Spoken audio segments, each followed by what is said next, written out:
अस्सलाम वालेकुम my YouTube fellows. This is doctor Jinesh. मेरा नाम डॉक्टर जीनेश है और मैंने अभी कुछ अर्सा पहले ही अपनी गायनी की ट्रेनिंग पार्ट 2 और ट्रेनिंग सर्विसेज हॉस्पिटल से और पार्ट 2 मैंने FCPS पार्ट 2 क्लियर किया है। अब सबको लोगों को पता है कि जिस तरह कोविड-19 है, पेंडेमिक है, तो मैंने सोचा कि घर बैठ के हम क्या कर सकते हैं, हम आपको कुछ इन्फॉर्मेशन दे सकते हैं अबाउट द प्रेगनेंसी और प्रेगनेंसी रिलेटेड इश्यूज़। कोविड-19 की वजह से बहुत सारे पेशेंट्स जो हैं, ख़वातीन जो हैं, वो घर में ही हैं। जैसा कि न्यूली मदर्स जो हैं, प्रेफरेबली तो उनको हॉस्पिटल नहीं जाना चाहिए क्योंकि एक एडिड इन्फेक्शन होने के चांस होते हैं। लेकिन कुछ वीडियोस इसीलिए आप लोगों के लिए बनाई जाएंगी कि आपको कोई इन्फॉर्मेशन मिल जाए और आप अपने घर बैठ के ही इसके सॉल्यूशंस ले लें। ठीक है, और होप्स हो कि आपको मेरी लैंग्वेज समझ आई होगी। कोई भी मसला हो, कुछ भी हो, कमेंट हो, प्लीज़ लाजमी मुझे बताइएगा। सबसे पहले हम आप लोगों को ऑलरेडी पता है कि प्रेगनेंसी ह्यूमन प्रेगनेंसी 9 मंथ्स की होती है। उन 9 मंथ्स को हमने 3 पोर्शंस में डिवाइड किया हुआ होता है, फर्स्ट ट्राइमेस्टर, सेकेंड ट्राइमेस्टर और थर्ड ट्राइमेस्टर। पहले 3 महीने को हम फर्स्ट ट्राइमेस्टर कहते हैं और अगले 3 महीने को हम सेकेंड ट्राइमेस्टर कहते हैं और लास्ट वाले 3 मंथ्स को हम थर्ड ट्राइमेस्टर कहते हैं। अच्छा, अब आज हम जो टॉपिक डिस्कस करेंगे वो है फर्स्ट ट्राइमेस्टर की माइनर कॉम्प्लिकेशंस। मतलब कि पहले 3 महीनों में ऐसे कौन कौन से मसले हो सकते हैं जो कि आप घर बैठ के खुद ही हल कर सकते हैं, कोशिश कर सकते हैं हल करने की। ठीक है, मे बी कि वो 100% रिजॉल्व ना हो, लेकिन हम कोशिश कर सकते हैं। प्रेगनेंसी के मोस्टली चेंजेस जो हैं वो हार्मोनल चेंजेस होती हैं। लाइक जैसे एक औरत प्रेग्नेंट होती है तो उसके साथ ही उसकी बॉडी के अंदर बहुत सारी चेंजेस आती हैं जिनको हम फिजियोलॉजिकल चेंजेस इन प्रेगनेंसी कहते हैं और इसकी बेसिक वजह हार्मोन्स होते हैं। प्लेसेंटा होता है जिसको आम लफ्ज़ों में हम आमल कहते हैं, वहाँ से कुछ हार्मोन्स रिलीज़ होते हैं जो कि हमारी बॉडी के लिए नए हार्मोन्स होते हैं। उनमें एक हार्मोन होता है बीटा HCG या ह्यूमन कोरियोनिक गोनाडोट्रोपिन हार्मोन। इस हार्मोन को हम प्रेगनेंसी को डायग्नोज करने के लिए भी करवाते हैं और मेरे बहुत सारे व्यूअर्स ने ये करवाया भी होगा प्रेगनेंसी को डायग्नोज करने के लिए। इसलिए बहुत सारे लोगों को पता भी होगा कि बीटा HCG क्या चीज़ है।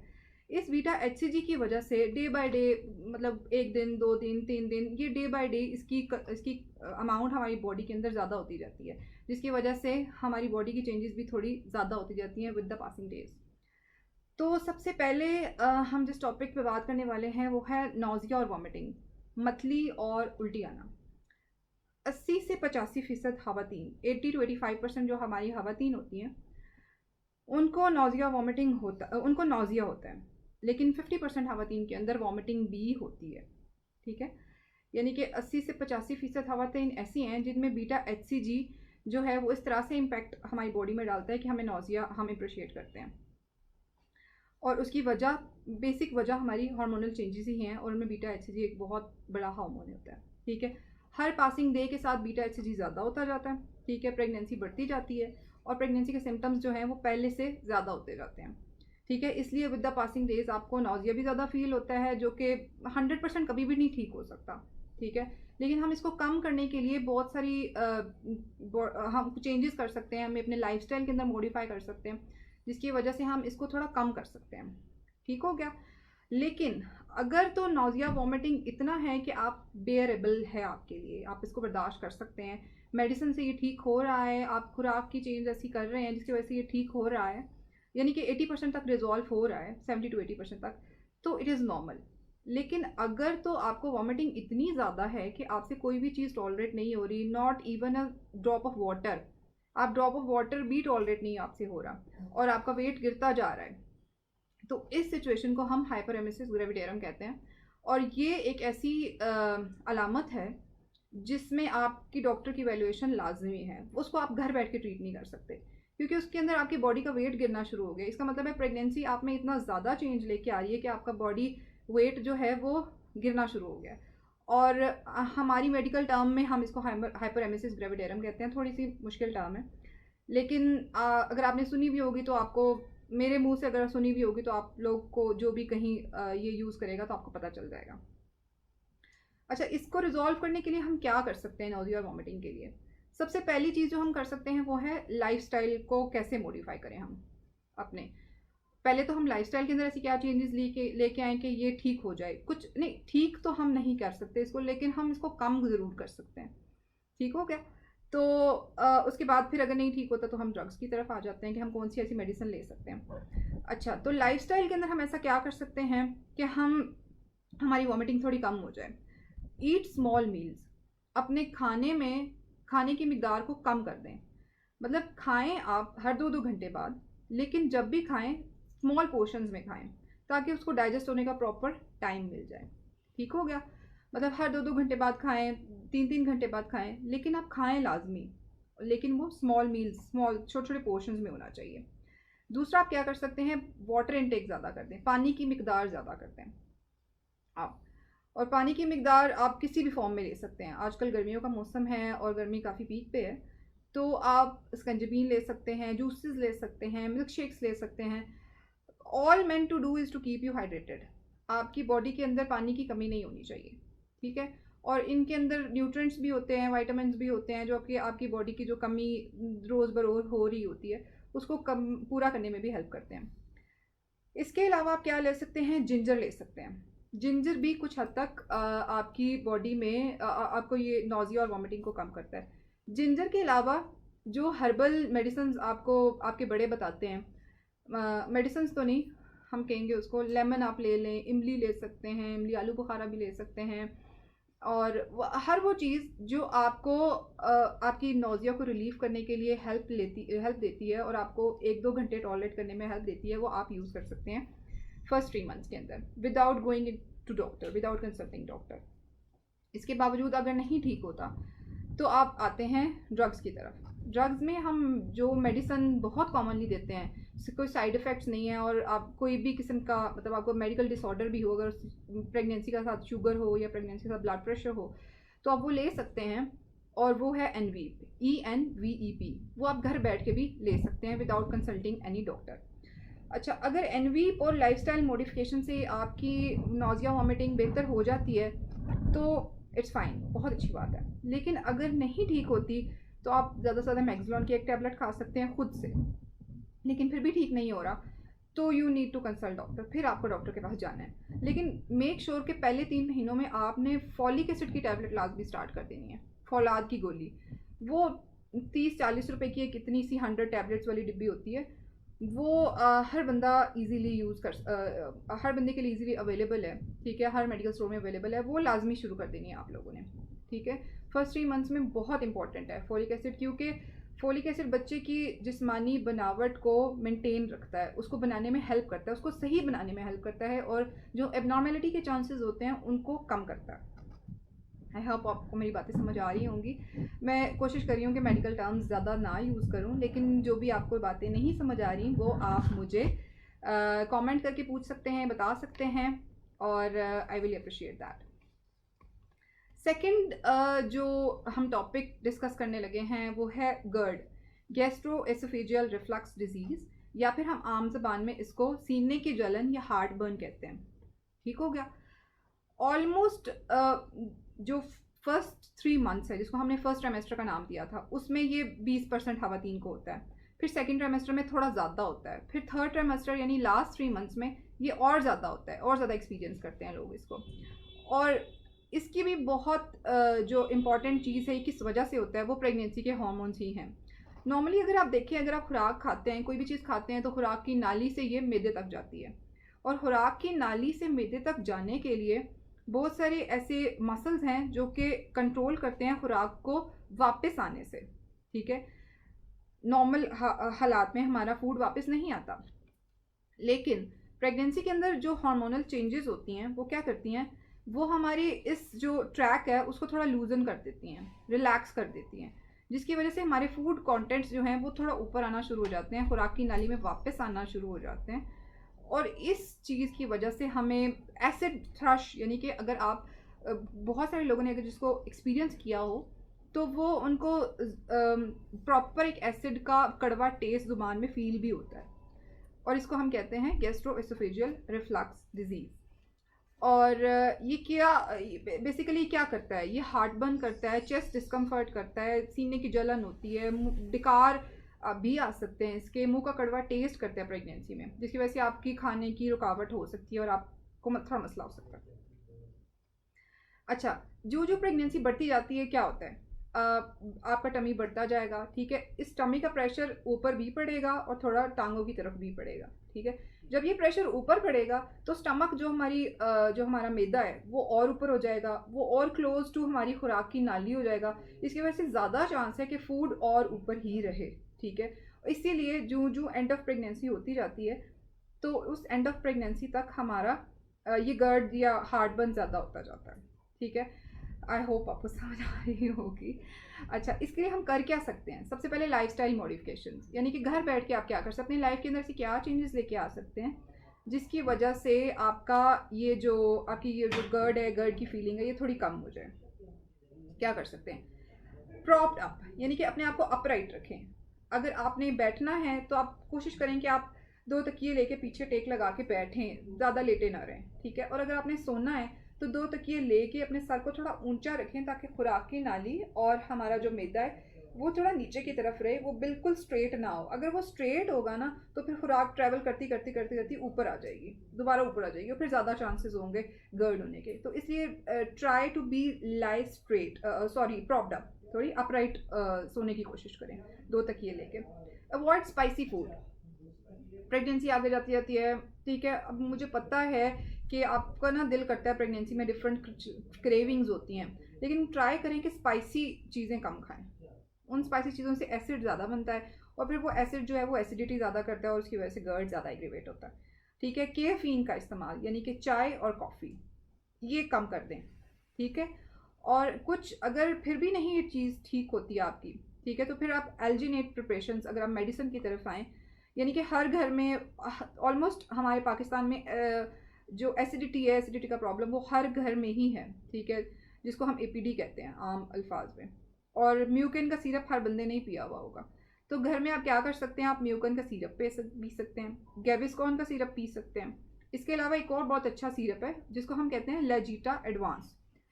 लेजीटा एडवांस, इसकी कंसिस्टेंसी थोड़ी थिक होती है और ये आपके जो सारा फूड पैसेज होता है इसके साथ बड़ा सूदिंग इफेक्ट देता है।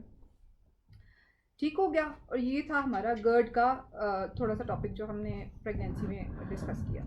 थर्ड वन है कॉन्स्टिपेशन। जो कॉन्स्टिपेशन है उसके लिए भी हम जिसको हम जिम्मेदार ठहराते हैं वो प्रेगनेंसी के हार्मोन्स ही हैं। बेसिकली चेंजेस सारी की सारी ये हार्मोन्स ही कर रहे हैं, ठीक है। अच्छा, फर्स्ट ट्राइमेस्टर में यानी कि पहले 3 महीनों में कॉन्स्टिपेशन का मसला ज़्यादा होता है, फिर Aahista Aahista Aahista Aahista with the passage of time ये थोड़ा कम होना शुरू हो जाता है।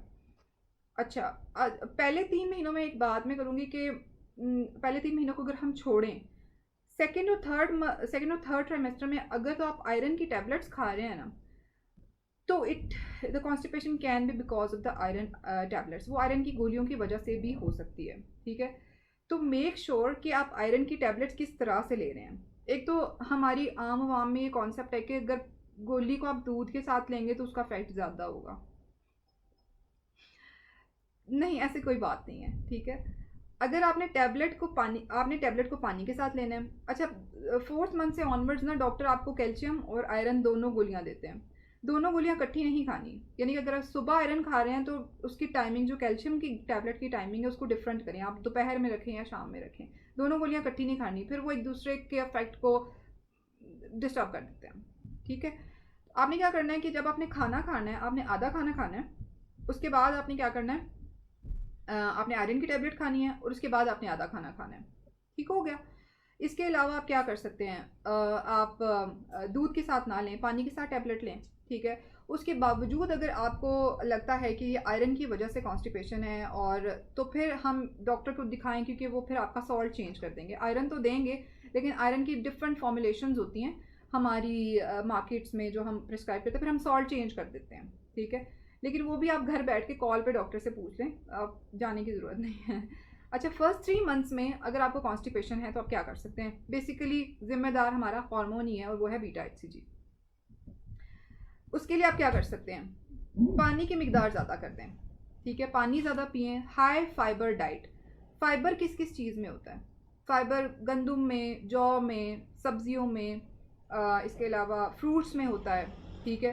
कोशिश करें जंक ना खाएं, ठीक है, क्योंकि वो जंक जो है ये आपको आपके अंदर फाइबर की मिकदार को कम करता है, ठीक है, और इसकी वजह से कॉन्स्टिपेशन ज़्यादा होती है। तो प्रेगनेंसी में फिर कॉन्स्टिपेशन जो होती है ना, वो फिर एक एक्स्ट्रा बर्डन होता है, एक एक्स्ट्रा कंप्लेन बन जाती है। तो बेसिकली आप अपनी डाइट को और वाटर इनटेक अच्छा करेंगे तो आई होप सो इससे बेहतर हो जाएगा। लेकिन अगर नहीं होता तो इस्पागोल भी हमारे पाकिस्तान में हर घर में चलता है। इस्पागोल यूज़ कर लें गर्म दूध के साथ या दही के साथ, जिस तरह भी आप यूज़ करना चाहते हैं, ठीक है। उसके बावजूद अगर नहीं ठीक हो रहा तो फिर डूफालेक का सीरप, जिसके अंदर लैक्टोलोज होता है, ठीक है, विदाउट एनी कंप्लेन, यानी कि अगर आपको डायबिटीज़ नहीं है, प्रेगनेंसी में शुगर नहीं है, ब्लड प्रेशर नहीं है, कोई मसला नहीं है, या वो है भी, उसके उन हर चीज़ों में, हर चीज़ के साथ आप डूफालेक का सीरप इस्तेमाल कर सकते हैं। ये कुछ नहीं करेगा, ना आपकी शुगर को डिस्टर्ब करेगा, ना आपके ब्लड प्रेशर को हाई करेगा, ठीक है। इसलिए आप घर बैठ के डूफालेक का सीरप ले सकते हैं, ठीक है। 2 चमचे ले लें आप, ठीक है, लेकिन रेगुलरली नहीं लेना। अगर आपकी कंप्लेन है आप लें, अगर कंप्लेन ठीक हो गई है तो बस क्विट कर दें, इसको मत लें। और आई होप आपको कॉन्स्टिपेशन में थोड़ी बहुत हेल्पफुल मिली होगी, हेल्प मिली होगी। थर्ड वन जो हम बात करेंगे वो है हेडेक। हेडेक प्रेगनेंसी के अंदर एक बहुत दुनिया है, ठीक है, एक बड़ी दुनिया है प्रेगनेंसी के अंदर हेडेक की। मतलब हम हेडेक को इग्नोर तो बिल्कुल नहीं कर सकते। अगर आपका सर का दर्द है, ठीक है, सर का दर्द प्रेगनेंसी में एक माइनर सा दर्द होने के साथ साथ एक बहुत मेजर दर्द भी हो सकता है, यानी कि अगर इसकी कोई रीज़न नहीं भी हो सकती और इसकी बहुत बड़ी और डिज़ास्ट्रस इफ़ेक्ट्स भी हो सकते हैं, ठीक है, जिसमें आपको ब्लड प्रेशर प्रेगनेंसी में हो सकता है, आपके दिमाग के अंदर कोई ऐसा मसला हो सकता है जिसके अंदर जिसकी वजह से आपको हेडेक हो रहा है। तो इसलिए हेडेक को या सर के दर्द को आपने इतना लाइट नहीं लेना। अगर सर का दर्द माइल्ड है, ठीक है, घर के काम भी कर रही हैं आप, बच्चों को भी देख रही हैं, घर के काम भी हो रहे हैं, प्रेगनेंसी भी बियर हो रही है, लेकिन माइल्ड हेडेक है तो वो हार्मोन्स की वजह से है, ठीक है, उसमें इतना आपको टेंशन लेने की ज़रूरत नहीं है। सिर्फ इस सूरत में कि अगर आपको पहले ब्लड प्रेशर नहीं है, आप ब्लड प्रेशर के मरीज़ नहीं हैं पहले, अगर आप ब्लड प्रेशर के मरीज़ हैं तो get your blood pressure check. आप अपना ब्लड प्रेशर लाजमी चेक कराएं, क्योंकि ये ब्लड प्रेशर हाई होने की एक अलामत भी हो सकती है, ठीक है। और प्रेगनेंसी के अंदर ब्लड प्रेशर हाई हो तो आपने बिल्कुल इग्नोर नहीं करना, बिल्कुल भी इग्नोर नहीं करना। ये एक बहुत बड़ी ये एक माइनर कंप्लेन से लेके एक बहुत मेजर कंप्लेन हो सकती है, क्योंकि ये माँ के साथ साथ बच्चे को भी उतना ही मुतासर कर सकता है। पहले 3 महीनों में अगर आपको हेडेक हो रही है और अगर आप ब्लड प्रेशर के मरीज़ नहीं है, नथिंग टू वरी अबाउट, कोई परेशानी की बात नहीं है, और माइल्ड हेडेक है, ठीक है, जस्ट टेक आप हेडेक मसाज कर लें सर की, ठीक है। और इसके अलावा आप क्या कर सकते हैं, जस्ट टेक आप पेन किलर ले लें, पैनाडोल ले लें, ठीक है, उससे ठीक हो जाएगा, ठीक है। लेकिन अगर सेकेंड ट्राइमेस्टर और थर्ड ट्राइमेस्टर में अगर ये मसला है तो उसके लिए आपको ब्लड प्रेशर, मोस्टली हमारी 50% आजकल पॉपुलेशन ऐसी है कि उन्होंने बीपी अपरेटस घर में रखे ही होते हैं, और कुछ लोगों को चेक भी करने आते हैं। लेकिन नहीं, अगर ऐसी कोई बात है तो साथ में जो क्लिनिक है तो वहाँ से आप लाजमी एक आध दफ़ा ब्लड प्रेशर चेक करा लें अगर आपको हेडेक हो रहा है, और इग्नोर नहीं करना ब्लड प्रेशर को। इंशाल्लाह हम उसकी भी एक वीडियो बनाएंगे, ब्लड प्रेशर की भी, सॉरी हेडेक के भी। ठीक हो गया। अच्छा, हेडेक भी हो गया। मूड चेंजेस, मूड स्विंग्स बहुत होती हैं प्रेगनेंसी में, बस घर वाले आपको बर्दाश्त करें, इसका कोई हल नहीं है। ठीक हो गया। फटीग, फटीग ये भी प्रेगनेंसी की ऑब्वियसली हार्मोन्स की वजह से होती है, और दूसरा बेबी की रिक्वायरमेंट, बेबी भी ग्रो कर रहा होता है साथ साथ, उसकी रिक्वायरमेंट भी होती है। आपकी बॉडी के बहुत सारे न्यूट्रिएंट्स जो हैं वो बेबी की तरफ जा रहे होते हैं, आप में खुद डेफिशिएंसी होती जाती है। दूसरा एक बड़ा इंपॉर्टेंट एस्पेक्ट जो है वो फटीग का है, वो है अनीमिया। अनीमिया क्या होता है, आपकी बॉडी के अंदर खून की मिकदार कम होना। वो आपकी नॉर्मल जो प्रेगनेंसी की जितनी फटीग होनी है ना, उसको भी बढ़ा देगा, उसको भी कई गुना बढ़ा देगा, ठीक है। तो इसलिए जो औरतें जिनकी 2 प्रेगनेंसी के दरमियान 1 साल का गैप नहीं है या 1.5 साल का गैप नहीं है, और एक प्रेगनेंसी के बाद फ़ौरन दूसरी प्रेगनेंसी हो गई है, उनमें अनीमिया हो सकता है, उनमें खून की कमी हो सकती है। और खून की कमी जो है वो आपकी फटीग की या आपकी थकावट की अलामत हो सकती है। अनीमिया पे भी हम बात करेंगे, लेकिन मैंने सिर्फ आपको बताना था कि फटीग की एक वजह ये भी हो सकती है। एक फटीग वो है कि आपसे बर्दाश्त हो रही है, आप घर के काम कर रहे हैं लेकिन थक भी रहे हैं तो इट्स ओके, ठीक है, लेकिन आपकी फ़र्स्ट प्रेगनेंसी है, लेकिन फ़र्स्ट प्रेगनेंसी में भी अनीमिया होता है, उसकी भी बहुत वो थोड़ा एक उसकी भी कुछ डिजीज़ेज़ होती हैं, लेकिन फटीग प्रेगनेंसी में एक normal physiological change in pregnancy भी है। ठीक हो गया। थर्ड वन जो है इसके अगला जो हम पॉइंट डिस्कस करने लगे हैं वो है बैक एक, कमर का दर्द। अच्छा, कमर का दर्द प्रेगनेंसी के अंदर बहुत सारी खवातीन जो हैं वो एक्सपीरियंस करती हैं। अगर आप में से किसी को कमर का दर्द है और अगर वो फर्स्ट ट्राइमेस्टर में है तो याद रखें ये हार्मोन्स का लोचा है। ठीक है, ये हार्मोन्स क्या करते हैं, आपके दो जो जोड़ होते हैं उनको फिक्स करने के लिए हमारे कुछ ऐसे अल्लाह मियाँ ने कुछ स्ट्रक्चर्स उनको दो जोड़ को बनाने के लिए आपस में जुड़े रखने के लिए, उसको आगे पीछे हैंडल करने के लिए रखे हुए होते हैं, उनको हम लिगामेंट्स कहते हैं। इन हार्मोन्स की वजह से वो लिगामेंट्स लूज हो जाते हैं, ठीक है, रिलैक्स हो जाते हैं, जिसकी वजह से हमारी कमर और हमारा जो चलने का अंदाज है और हमारी कमर का जो पोस्चर है वो सारा का सारा चेंज हो जाता है। ठीक है, इसको हम अपनी मेडिकल टर्म में लॉर्डोसिस कहते हैं। सही हो गया, उसकी वजह से बैकएक होता है। दूसरा, विद द ग्रोइंग प्रेगनेंसी, जब प्रेगनेंसी बढ़ रही होती है, बच्चे का वजन ज़्यादा हो रहा होता है, तो आपका टमी बाहर निकल रहा होता है, तो वो आपके बैक पे प्रेशर डालता है। जब आपके बैक पे प्रेशर होगा तो आपको कमर का दर्द होगा। ठीक है, और मोस्टली 70-80% खवातीन ये कमर के दर्द की कंप्लेन करती ही करती हैं। क्या कर सकते हैं आप इसके लिए? आप स्ट्रेट कोशिश करें, जब आप लेट रही हैं सीधा, ठीक है, तो स्ट्रेट थोड़ा टफ सा गद्दा होना चाहिए। ठीक है, और वैसे प्रेगनेंसी के अंदर हम कहते हैं कि स्ट्रेट नहीं लेटना चाहिए। ठीक है, आप करवट से लेटें, क्योंकि स्ट्रेट लेटने से ना, अगर आप देखें हमारी खुराक की नालियाँ, दो मेजर नालियाँ जो हैं वो सामने से गुजर रही होती हैं। ठीक है, हमारे पेट से गुजर रही होती है, तो जब हम स्ट्रेट लेते हैं तो बच्चे का वजन जो है वो सॉरी, खुराक की नहीं, खून की नालियाँ, सॉरी, तो खून की दो मेजर नालियाँ जो होती है वो हमारी ऐसे स्ट्रेट गुजर रही होती हैं। तो जो बच्चा, जब हम स्ट्रेट लेटते हैं तो बच्चे का वजन डायरेक्टली उन नालियों पे पड़ता है और ब्लड का फ्लो आगे कम हो जाता है, खून की गर्दिश कम हो जाती है और बच्चे की तरफ भी कम जाता है फिर खून। इसलिए हम कहते हैं कि डॉक्टर आपको कहते होंगे कि करवट से लेटा करो, करवट से लेटा करो, करवट से लेटना ज़्यादा बेहतर है, सीधा नहीं लेटना। ठीक है, तो उसकी वजह यही होती है कि बेसिकली खून की गर्दिश मुतासर होती है, बच्चे की तरफ खून कम जाता है, माँ का खून उसमें रुकावट हो जाती है, उसकी गर्दिश में रुकावट हो जाती है। ठीक है, अच्छा, हम बात कर रहे थे बैक एक की। बैक एक में आप क्या कर सकते हैं? अपनी स्लीपिंग पोजीशन चेंज कर लें।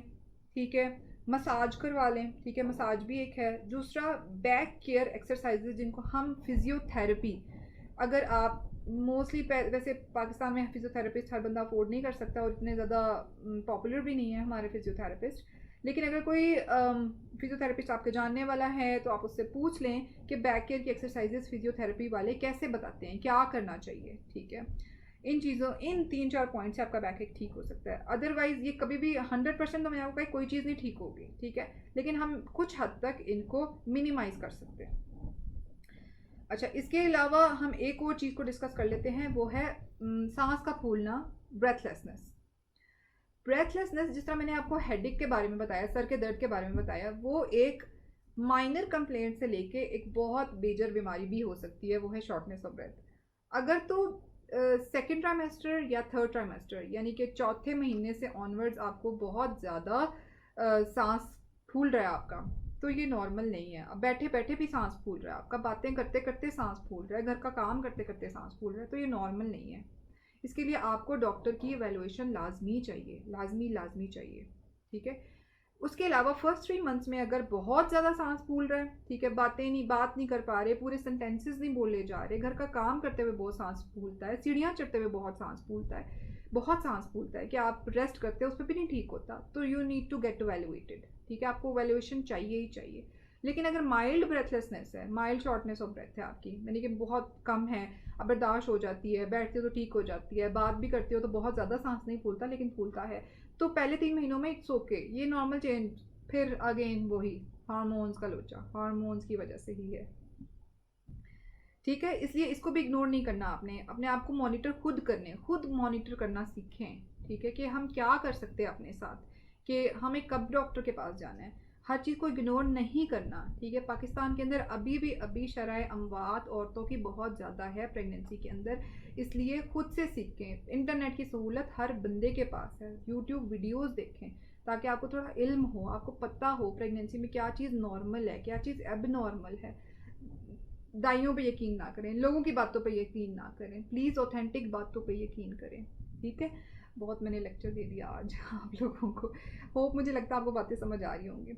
इसके अलावा एक बहुत इंपॉर्टेंट पॉइंट है, वो है जो मैं आपसे बात करना चाहूँगी, और मेरा ख्याल है उसके बाद वीडियो हम बंद करेंगे, काफ़ी टाइम हो गया। वो है पेशाब का मसला। अगर आपको पेशाब में जलन है, पेशाब में रुकावट है, बार बार आ रहा है, रुक रुक के आ रहा है, दर्द के साथ आ रहा है, तो ये आपके पेशाब की इन्फेक्शन की अलामत हो सकती है। ये 80% खवातीन के अंदर प्रेगनेंसी में होना ही होना है, ठीक है। उसके लिए क्या होगा, अब पानी, क्या डॉक्टर कहेगा, पानी की मिकदार ज़्यादा करो, ठीक है। अगर शुरू में आप पानी ज़्यादा पिएं, ठीक है, और कोशिश करें कि आप पानी पिएं जाके आपका वो जो यूरिन है वो फ्लश आउट हो, और आपकी वो सारी की सारी इन्फेक्शन जो है वो बॉडी से आउट हो जाए, ठीक है। लेकिन अगर नहीं ठीक होता, पेन बढ़ता जा रहा है और बहुत ज़्यादा है, तो फिर उसके लिए डॉक्टर, फिर आपको यूरिन का एक टेस्ट डॉक्टर कहते हैं कि आप यूरिन का टेस्ट कराएं, ठीक है। समटाइम डॉक्टर आपको कहना भूल जाते हैं, लेकिन मैं आपको बताती हूँ कि यूरिन का टेस्ट, यूरिन का सैंपल आपने लेना कैसे होता है। यूरिन का सैंपल आप कोशिश करें बीच वाला यूरिन लें, शुरू वाला यूरिन छोड़ के, ठीक है। दरमियान वाला यूरिन जो लेंगे ना, उस वो अगर आप टेस्ट कराएंगे उसका, तो उसका उसकी जो टेस्ट में जो हम कहते हैं कि एरर होने के चांसेस होते हैं वो बहुत कम होते हैं, इसलिए आप दरमियान वाला यूरिन लें। उसको मेडिकल टर्म में हम मिड स्ट्रीम यूरिन कहते हैं, ठीक है। और वो बहुत इंपॉर्टेंट होता है, उसके पे बहुत चीज़ें डायग्नोज हो जाती है, वो चीज़ों को पता चल जाता है। अच्छा, इसमें आप क्या कर सकते हैं, पानी का इस्तेमाल घर बैठ के ज़्यादा कर सकते हैं, ठीक है। चाय और कैफ़ीन कम कर दें, नहीं पीनी, ठीक हो गया। और मेरा ख्याल है इसके साथ हमने बहुत टाइम भी मैंने आपका ले लिया है, कॉम्प्लिकेशंस ऑफ प्रेगनेंसी माइनर भी डिस्कस कर ली हैं। आई होप आपको मेरी बहुत सारी बातें समझ आई होंगी, बहुत सारी नहीं भी समझ आई होंगी, लेकिन मैंने कोशिश बहुत की है कि अब अल्फाज मेरे ज़रा आसान हो। आप डू कमेंट, डू लाइक, मुझसे कोई भी क्वेश्चन हो पूछें, ठीक है। आजकल कोविड-19 है, I would love to help you, ठीक है। मुझे बहुत अच्छा लगेगा कि मैं आपकी हेल्प करूं किसी भी सूरत में। और आप कमेंट करें नीचे, मैं अपने कमेंट सेक्शन ओपन कर देती हूँ, ठीक है। लाइक कर दें अगर चैनल लाइक करना है, नहीं करना फिर भी कोई मसला नहीं है, ठीक है। और thank you so very much, जज़ाकल्लाह, ठीक है। और बहुत बड़ी वीडियो मैंने बनाई है, thank you for tolerating me and okay my YouTube family and fellows, अल्लाह हाफिज़, अल्लाह हाफिज़।